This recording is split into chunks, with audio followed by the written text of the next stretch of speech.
بہت اچھا لکھتے ہیں، اور اصل زبان ان کی انگریزی ہے.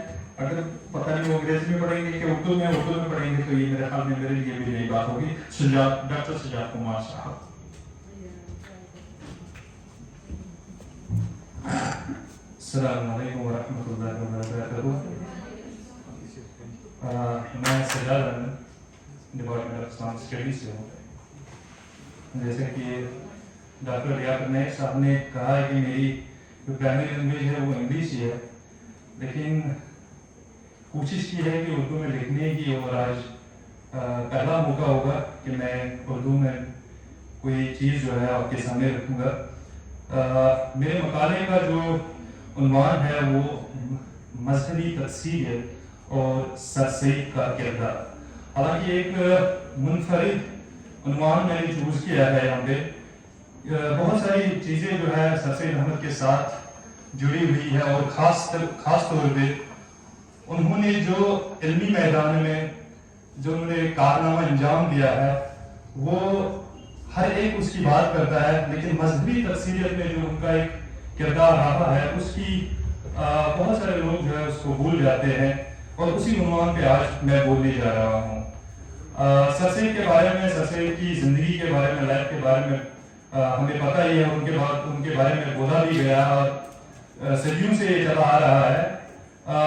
میں سیدھے اپنے مقالے کی جو مین چیز جو ہے اس پہ آ جاتا ہوں کہ سر سید نہ صرف مسلم مفاہمت کے علم بردار تھے، بلکہ مذہبی رواداری اور بین مذاہب مکالمہ کے پیش رو کی حیثیت رکھتے ہیں.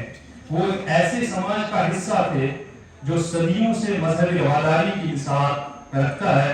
لوگ اس سماج میں قدیم زمانے سے لے کر آج تک کے دور تک اس رواداری کا ثبوت دیتے ہیں. میں ہندوستان کی بات کر رہا ہوں کہ ہندوستان جو ہے صدیوں سے، پرانے زمانے سے، جس کو ہم قدیم زمانہ کہتے ہیں، اس زمانے سے مذہبی رواداری کی ایک بہت بڑی مثال پیش کرتا ہے. یہ صرف مسلمانوں کے آنے سے یہاں پہ نہیں ہوا ہے، بلکہ اس سے پہلے بھی ہندوستان میں جب مسلمان نہیں تھے، مسلمانوں کے آنے سے پہلے یہاں پہ ہندوز اور بدھ اور جو جینز تھے وہ بھی مذہبی رواداری کے ساتھ یہاں پہ رہتے تھے، اور مسلمانوں نے اس کو اور بڑھاوا دیا ہے.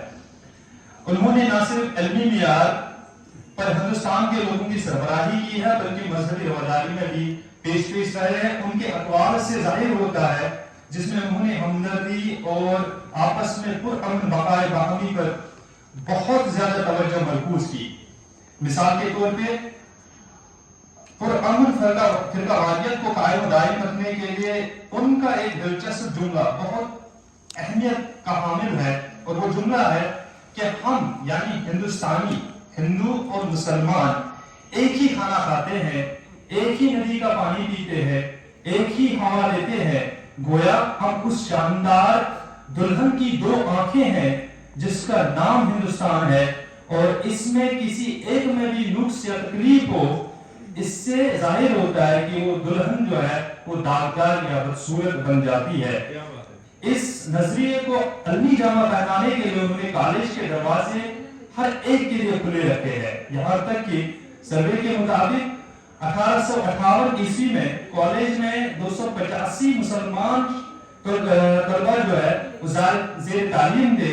اس کے ساتھ ساتھ 64 یعنی 64 ہندو طلبہ بھی تھے، اور طلبہ کے ساتھ ساتھ وہاں پہ اساتذہ کی تعداد بھی جو تھی وہ 7 تھی.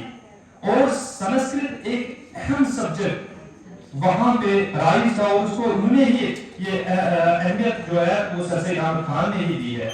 اس کے علاوہ انہوں نے کالج کے کیمپس میں، کالج کے احاطے میں گائے کو ذبح کرنے کی بھی اس کو بھی منع فرمایا تھا. اور سب سے اہم چیز یہاں پہ جو میں آپ کو بتانے جا رہا ہوں یہ ہے کہ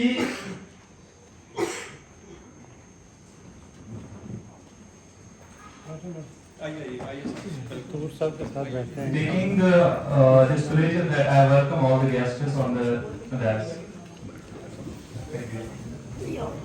سب سے اہم چیز، سب سے اہم بات یہاں پہ یہ ہے کہ اس کالج کا جو پہلا شاگرد جو وہاں سے فارغ ہوا ہے گریجویشن کر کے، وہ بھی ایک ہندو ہی تھا، اور جس کا نام ایشور پرساد تھا.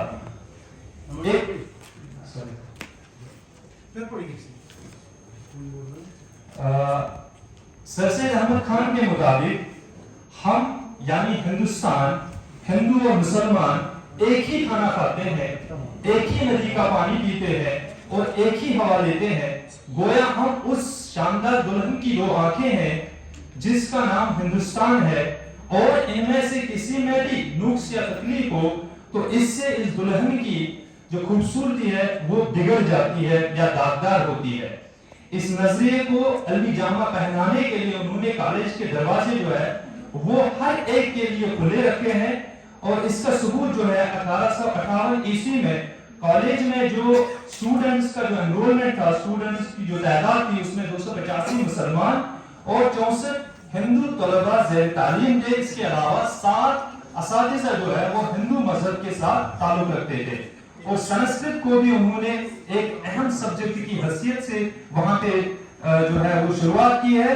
اور اس کے علاوہ انہوں نے کیمپس میں گائے کے ذبح پہ انہوں نے وہ قدر لگائی تھی، اس کو منع کیا تھا۔ اور سب سے اہم بات یہاں پہ یہ ہے کہ اس کالج سے جو پہلے اسٹوڈنٹ فارغ ہوئے ہیں، پہلے جو گریجویٹ ہوئے وہاں سے، وہ بھی ایک ہندو ہی تھے جس کا نام ایشور پرساد تھا۔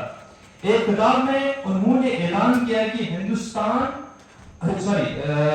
اور مسلمان کی اصطلاحاتیں صرف مذہبی امتیاز کے لیے استعمال کی جائے، ورنہ اس ملک میں سارے لوگ جو ہے ایک ہی قوم کی حیثیت رکھتے ہیں۔ انہوں نے ہندوستان کے لوگوں پہ زور دیا کہ لوگوں کی خیر خواہی جو کہ ہمارا اولین فریضہ ہے، اس کو ذات یا مذہب سے قطع نظر کر کے ہمیں ہندوستان کی خوشحالی اور ترقی کے لیے کام کرنا چاہیے۔ ایک اور موقع پہ انہوں نے مشورہ دیا کہ ہمیں یعنی ہندو اور مسلمانوں کو اپنے دلوں اور روحوں کو متحد کرنے کی کوشش کرنی چاہیے، اور اس صورت میں ہم زندہ رہ سکتے ہیں اور دنیا کے ساتھ شانہ بشانہ ترقی کر سکتے ہیں۔ شکریہ۔